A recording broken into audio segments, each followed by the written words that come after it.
Long ಅಗೋ ರೋಮ್ನ ಒಂದು ರಾಜ್ಯ ಹತ್ತಿ ಉರಿತಾ ಇತ್ತಂತೆ. ಅಲ್ಲಿದ್ದ ಜನ ಎಲ್ಲ ತಮ್ಮ ಜೀವನ ಉಳಿಸ್ಕೊಳ್ಳೋಕೋಸ್ಕರ ಓಡ್ತಾ ಇದ್ರಂತೆ. ಹಾಗೆ ಒಬ್ಬ ಭಿಕ್ಷುಕ ಕೂಡ ಓಡ್ತಾ ಇದ್ದ. ಸಡನ್ ಆಗಿ ಅವನ ಕಾಲ ಹತ್ರ ಒಂದು ಪುಸ್ತಕ ಬಂದು ಬಿತ್ತಂತೆ. ಅವನ ಆ ಪುಸ್ತಕನ ಕೈಲಿಟ್ಕೊಂಡು ಮತ್ತೆ ಓಡೋದಕ್ಕೆ ಸ್ಟಾರ್ಟ್ ಮಾಡ್ದ. ಒಂದು ಸೇಫ್ ಜಾಗಕ್ಕೆ ಹೋಗಿ ರೀಚ್ ಆದ್ಮೇಲೆ ಅವನು ಓಪನ್ ಮಾಡಿ ನೋಡಿದಂತೆ ಅದರಲ್ಲಿ ಒಂದು ಬೋಲ್ಡ್ ಲೆಟರ್ಸ್ ಅಲ್ಲಿ ಬರ್ದಿತ್ತಂತೆ, secret of success, the touchstone ಅಂತ. ಒಳಗೆ ಮತ್ತೆ ಪೇಜಸ್ ನ ಓಪನ್ ಮಾಡಿ ನೋಡಿದಾಗ ಅದರಲ್ಲಿ ಡೀಟೇಲ್ಡ್ ಆಗಿ ಕೊಟ್ಟಿದ್ದು, ಟಚ್ ಸ್ಟೋನು ನದಿ ದಡದಲ್ಲಿ ಸಿಗತ್ತೆ ಮತ್ತು ಅದು ಫೀಲ್ ಮಾಡಿದ್ರೆ ತಣ್ಣಗಿರುತ್ತೆ ಮತ್ತೆ ಅದರಲ್ಲಿ ಒಂದು ಎನರ್ಜಿ ವೈಬ್ರೇಷನ್ಸ್ ಇರುತ್ತೆ ಅಂತ. ಅದು ಯಾರ ಹತ್ರ ಇರುತ್ತೋ ಅವರು ಬಿಗ್ಗೆಸ್ಟ್ ಸಕ್ಸಸ್ ಪಡಿತಾರೆ ಅಂತ. ಸೊ ಭಿಕ್ಷುಕ ಇವನಿಗೆ ಅನ್ನಿಸ್ತು, ಹೇಗಾದ್ರೂ ಮಾಡಿ ಆ ಸ್ಟೋನ್ ನಾನು ಪಡ್ಕೊಳ್ಳೇಬೇಕು ಅಂತ.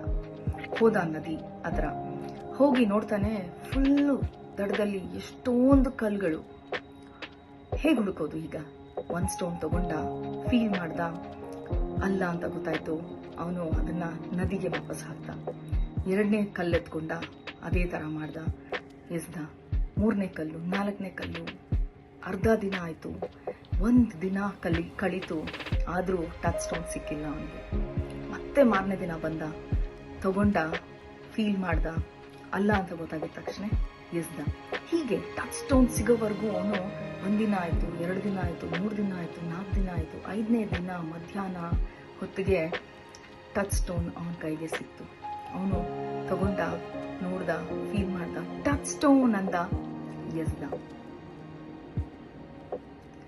ಯಾಕೆ ಎಸ್ದ? ಟಚ್ ಸ್ಟೋನ್ ಅವನ ಕೈಗೆ ಸಿಕ್ತು, ಆದ್ರೆ ಅವನು ಎಸೆದ್ಬಿಟ್ಟ. ಅಯ್ಯೋ, ಇಂಥ ಕೆಲಸ ಮಾಡಿದೆ ಅಂತ ಅವನಿಗೆ ರಿಯಲೈಸ್ ಮಾಡೋದ್ರೊಳಗಡೆ ಅವನು ಆಲ್ರೆಡಿ ಎಸೆದ್ಬಿಟ್ಟಿದ್ದ. ಇದು ಯಾಕೆ ಹಿಂಗಾಯ್ತು ಅಂದ್ರೆ ಅಭ್ಯಾಸ, ಅವನ ಒಂದು ಹ್ಯಾಬಿಟ್ ಆಗ್ಬಿಟ್ಟಿತ್ತು. ಈ 4 ದಿನದಿಂದ ಅವನು ಏನ್ ಮಾಡಿದ್ದ? ಕಲ್ಲನ್ನ ತಗೊಳ್ಳೋದು, ಫೀಲ್ ಮಾಡೋದು, ಎಸೆಯೋದು. ಹೀಗೆ ಮಾಡಿ ಮಾಡಿ ಮಾಡಿ ಅವನಿಗೆ ಏನಾಯ್ತು? ಅಭ್ಯಾಸ ಆಗೋಗಿತ್ತು, ಹ್ಯಾಬಿಟ್ ಆಗೋಗಿತ್ತು. ಹೀಗೆ ನಾವು ನಮ್ಮ ಜೀವನದಲ್ಲಿ ಎಷ್ಟೋ ಸತಿ ನಮ್ಮ ಹ್ಯಾಬಿಟ್ಸ್ ಇಂದ ನಾವು ಎಷ್ಟೋ ಒಳ್ಳೆ ಒಳ್ಳೆ ಆಪರ್ಚುನಿಟೀಸ್ಗಳನ್ನ ಕಳ್ಕೊಂಡ್ಬಿಟ್ಟಿರ್ತೀವಿ. ಅಥವಾ ಎಷ್ಟೋ ಜನ ಅವರ ಒಳ್ಳೆ ಹ್ಯಾಬಿಟ್ಸ್ ಗಳಿಂದ ಇವತ್ತು ಜೀವನದಲ್ಲಿ ಅವರು ತುಂಬಾ ದೊಡ್ಡದಾಗಿ ಬೆಳೆದಿರ್ತಾರೆ. For example Virat Kohli. ಇವತ್ತು ವಿರಾಟ್ ಕೊಹ್ಲಿ ಯಾಕೆ ಆಗಿದ್ದಾರೆ ಅಂದ್ರೆ ಅವರ ಒಂದು ಹ್ಯಾಬಿಟ್ಸ್ ಇಂದ, ಹೌದಲ್ವಾ? ಸೊ ಇವತ್ತಿನ ನಮ್ಮ ಡೇ 6 ನ ಆಕ್ಟಿವಿಟಿ ಹ್ಯಾಬಿಟ್ಸ್.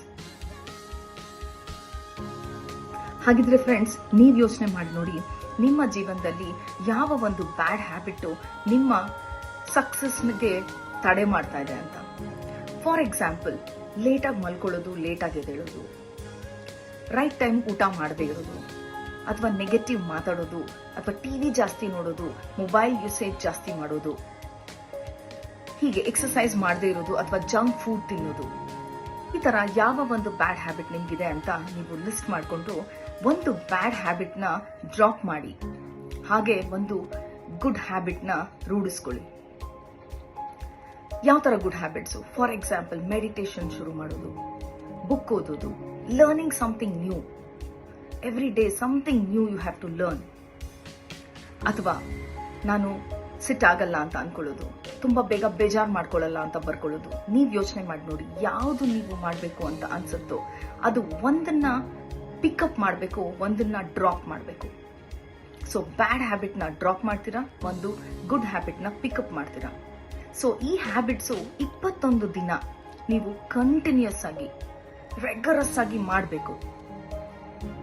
ಕಂಟಿನ್ಯೂಸ್ ಆಗಿ ಮಾಡಿದಾಗ ಅದು ನಿಮ್ಮ ಹ್ಯಾಬಿಟ್ ಆಗುತ್ತೆ. ನಾವು ಯಾವುದೋ ಒಂದನ್ನ ಅನ್ಕೊಳ್ತೀವಿ ನಾವು ಮಾಡಬೇಕು ಅಂತ, ಆವಾಗ 1 ದಿನ ಮಾಡ್ತೀವಿ, 2 ದಿನ ಮಾಡ್ತೀವಿ, 3 ದಿನ ಮಾಡ್ತೀವಿ, 4ನೇ ದಿನ ಸರಿ ಇವತ್ತು ಪರವಾಗಿಲ್ಲ ಬಿಡು ಅಂತ ಬಿಟ್ಬಿಡ್ತೀವಿ. ಬಿಡ್ದಿರನೆ ಕಂಟಿನ್ಯೂಟಿ ಇರಬೇಕು. 21 ದಿನ ಕಂಟಿನ್ಯೂಸ್ ಆಗಿ ಮಾಡಿಬಿಟ್ರೆ ಅದು ನಿಮ್ಮ ಹ್ಯಾಬಿಟ್ ಆಗ್ಬಿಡುತ್ತೆ. ಮಾಡಿ friends, see how great you will feel ಅಂತ. ಯಾಕಂದ್ರೆ that feeling itself is amazing. ನಿಮ್ಮನ್ನ ನೀವು ಗೆಲ್ಲೋ ಅಂತ ಫೀಲಿಂಗ್ ಅದು. ಎಸ್, ಇದನ್ನ ಮಾಡಿ. ಓಕೆ, ಕಾಮೆಂಟ್ ಬಾಕ್ಸ್ ಅಲ್ಲಿ ಹಾಕಿ. ಮತ್ತೆ ಸಿಗೋಣ ನಮ್ಮ ನಾಳಿನ ವಿಡಿಯೋನಲ್ಲಿ. Thank you.